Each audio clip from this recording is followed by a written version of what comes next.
Alors bienvenue à toutes et à tous dans cette séance dans laquelle nous allons faire les questions de 2021 de la faculté de médecine de Constantine du cours du CMH. On va expliquer toutes les questions, on va y aller une par une, expliquant les fausses et expliquant les justes. Très bien. Alors, les molécules de CMH de classe 1, terminons par ceux du résident, désolé. Alors les molécules de CMH de classe 1 présentent les antigènes endogènes aux lymphocytes T cytotoxiques. Ah, donc la proposition A elle est juste. Donc la deuxième proposition B, les antigènes exogènes aux lymphocytes T helper, ça c'est faux. Et ça c'est faux. Présente les antigènes endogènes juste aux lymphocytes T helper, ça c'est faux. Présente les antigènes exogènes faux aux lymphocytes T cytotoxiques juste. Sont constitués de deux chaînes impliquées dans deux chaînes, oui. Impliquées toutes les deux dans la présentation, non. Une seulement est impliquée. Donc proposition E fausse. Parmi ces situations, laquelle correspond à une cross-présentation. Une cellule dendritique, désolé, capture des débris cellulaires, les dégrade dans le une cross-présentation doit expliquer ce que c'est. Une cross-présentation, c'est lorsque la molécule, c'est lorsque des cellules infectées présentent des antigènes externes. C'est ça. Alors, une cellule dendritique capture des débris cellulaires, donc c'est exogène, c'est des antigènes exogènes, les dégrade dans le phagolysosome, ça c'est faux. Une cellule dendritique capture des débris cellulaires, c'est juste, c'est des antigènes extracellulaires. Et les dégrade dans le phagolysosome, ça c'est faux. Puis les présente, ça n'a aucun sens. Une cellule dendritique capture des débris cellulaires, c'est juste. Les dégrade dans le cytoplasme, oui, dans le réticulum endoplasmique, c'est juste. Elle est présente aux molécules HLA-B7 qui sont des molécules qui vont les charger sur des molécules HLA-B7 qui font partie de l'HLA1. Une cellule dendritique capture des débris cellulaires, oui. Les dégrade dans le cytoplasme, oui. Chargée sur des molécules HLA2, HLA-D4 qui font partie de l'HLA2, c'est faux. Alors proposition C, juste jusqu'à maintenant. Une cellule dendritique dégrade des protéines cytoplasmiques avec du protéasome, les charge sur des molécules HLA-A2 pour les présenter. Ça, c'est faux, mais là, ici, regardez. C'est des protéines cytoplasmiques. Et normalement, on doit avoir des antigènes exogènes. Donc ça, c'est faux.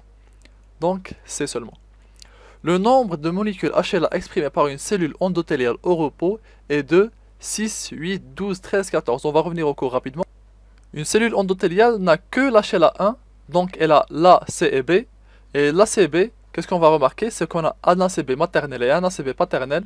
Et 3 plus 3, donc 3 maternels et 3 paternels, ça va faire 6. 6.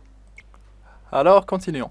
Donc, cellule endothéliale, donc pas d'HLA2, et on va avoir 6.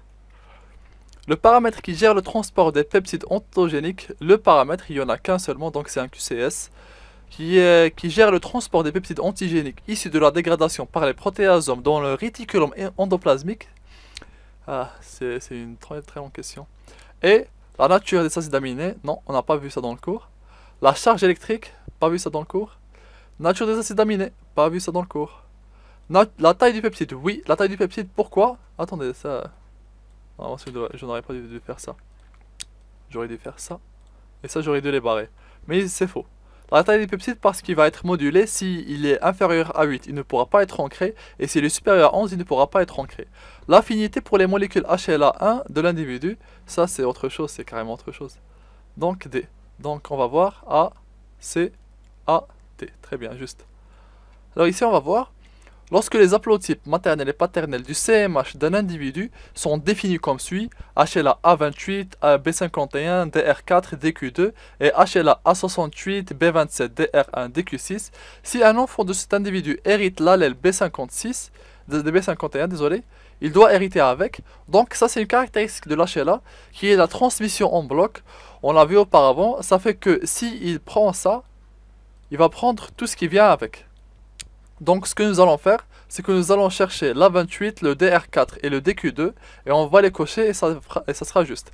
On va remarquer que le DQ2 il est ici, le A c'est 28 et non pas 68, le B c'est le 51, le DR c'est le 1 et non pas le 4, et le DQ c'est ici 6 et ici c'est un DQ2.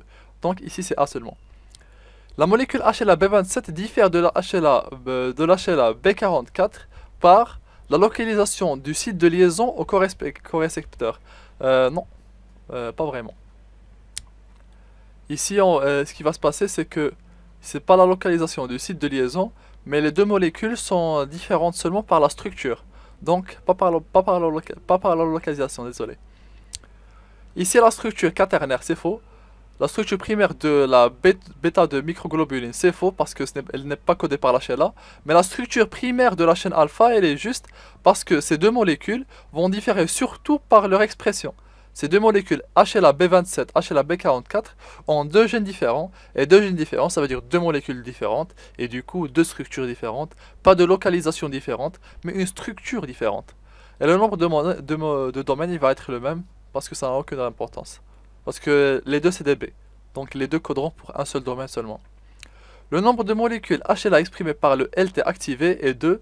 Donc le LT, il faudrait savoir que c'est qu'ils expriment les HLA1 de prime abord. Et il va exprimer notamment les HLA2 après activation. Et ici, lorsqu'il est activé, il y a déjà 6 molécules. Il y en a 6. Il y a 6 molécules de l'HLA de classe 1, n'est-ce pas? Et il y a 6 molécules de l'HLA de classe 2, donc 6 plus 10 ça fait 12, et ici on a 12 CE. Pour être présentée par une molécule d'air, une protéine doit être dégradée par, donc les protéasomes, non c'est faux parce que c'est l'HLA de classe 1, et ici la molécule d'air c'est pour l'HLA de classe 2. L'ubiquitine c'est faux, attendez, qu'est-ce que je fais là? Attendez, ça c'est faux, ça c'est faux. La molécule DO, faux notamment, molécule DM, faux. Protéasome endolysosomal, juste. Question de mémorisation. E. Donc, A, D, E, E. Très bien, on termine presque. On fait les deux rattrapages et on s'arrête ici. Hein. On s'arrête à l'année 2019. L'interaction HLA-B7-TCR corécepteur met en contact, donc, l'HLA B7, il faudrait savoir, c'est l'HLA. Et l'HLA ici et le TCR ici, c'est le CD8. Donc, si on va commencer par éliminer ça, ce n'est pas un CD8. On va l'éliminer. Donc proposition 6, proposition C, elle est fausse. Et ici c'est l'HLA1, donc tout ce qui n'est pas HLA1, ajouter HLA1 ici, c'est très bien. Alors, met en contact le peptide endogénique et le CD8. Non, le CD8, il va être en contact avec l'alpha 3. Donc on va rechercher alpha 3 ici, voici, désolé, et CD8 de la molécule B7, et ça c'est juste. Ici, le TCR. Et la molécule alpha 3, non c'est faux, c'est le CD8. Et le CD8 et le domaine alpha 2, non c'est faux, c'est l'alpha 3, désolé. Donc D seulement ici. La voie endogène classique permet de charger les peptides sur. Donc la voie endogène, c'est l'HLA1. Donc tout ce qui est HLA2, on va l'enlever. Donc ça, c'est HLA2, enlevé. Donc par la suite, on va voir HLA-AC, AG et AE. AC ça existe, mais AE et AG ça n'existe pas. Et donc on se retrouve avec une seule proposition qui est juste. Lequel de ces gènes est de localisation la plus télomérique? On l'a expliqué la dernière fois, mais je vais vous le montrer une autre fois. Voici le chromosome 6, voici le télomère, et voici le centromère, voici la classe 1 et voici la classe 3. Et ce qu'on va faire, c'est que ici, l'extrémité télomérique, elle va être là. Et pour voir les gènes, alors les voici. A, C, B en position télomérique. Et DP, DQ, DR comme en alphabet en position centromérique. Donc BCA. Très bien. Donc, lequel de ces gènes est de localisation la plus télomérique, donc la plus extrême? On a dit BCA, donc c'est A. Ce n'est pas DRA, ce n'est pas le B, ce n'est pas DQB, et ce n'est pas ça. Très bien. Lequel de ces gènes est de localisation la plus centromérique? Donc on a quoi? On a DP, DQ, DR. Donc c'est le DPA. DP, DQ, DR, donc DQ il vient après, puis DR, puis B, puis C, puis A, mais B c'est la bonne réponse. Le rôle des molécules HLA de classe 1 est de présenter les antigènes aux lymphocytes T, oui. Réguler l'activité cytotoxique des cellules NK, oui, on l'a vu la dernière fois. Dégrader les antigènes, non. Il y a 3 activités, on en a déjà coché 2. Et la dernière, c'est on a déjà la présentation de l'antigène, la régulation de l'activité. Et la dernière, c'est la sélection des thymocytes. Lier des peptides exogènes, c'est faux. Stimuler la réponse immunitaire innée, non, c'est l'immunité spécifique. Très bien. Donc, AB, dernière. Les gènes codants pour les molécules du complexe d'histocompatibilité sont localisés sur le bras court et non pas le bras long, faux. Du chromosome 6, c'est juste, le chromosome 6, c'est juste. Leur expression est codominante, caractéristique, oui. Les gènes ABCD, D c'est faux, code pour la chaîne, donc on enlève D. Se transmettent en bloc des parents aux enfants, ça c'est juste.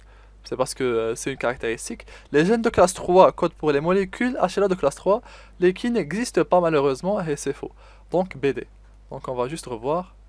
D, DABB, DABB, AB et BD, on est juste. On va terminer, il ne reste que 2 questions. Les molécules HLA sont des glycoprotéines membranaires, juste. Sont d'expression restreinte au CPA. Non, non pas toutes les molécules, mais les molécules HLA de classe 1 seulement. Et contiennent 2 chaînes polymorphes.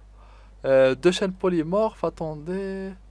Les molécules. Non, non, non. C'est parce que l'HLA, la bêta 2 microglobulines, elle est monomorphe. Et donc on ne peut pas généraliser. Présente une cavité peptidique associant les domaines alpha 1, alpha 2 pour les molécules de classe 1. Oui, c'est juste. Sont responsables du rejet de greffe. Oui, c'est juste. ADE. Dernière question pour cette vidéo. Les antigènes HLA-DR sont exprimés par toutes les cellules nucléées de l'organisme. Non, ça c'est l'HLA de type 1 et non pas l'HLA de type 2. Permettent la présentation des antigènes exogènes, faux. Fait partie de la superfamille des immunoglobulines, oui, toutes les molécules d'HLA en font, sauf la bêta de microglobulines. Partage la structure de base avec la molécule HLA-CW. Donc comment est-ce qu'on peut dire que c'est des gènes, que si les gènes sont différents, les antigènes sont différents, je suis désolé. Représente un marqueur d'activation des lymphocytes T. Oui, ils activent les lymphocytes T.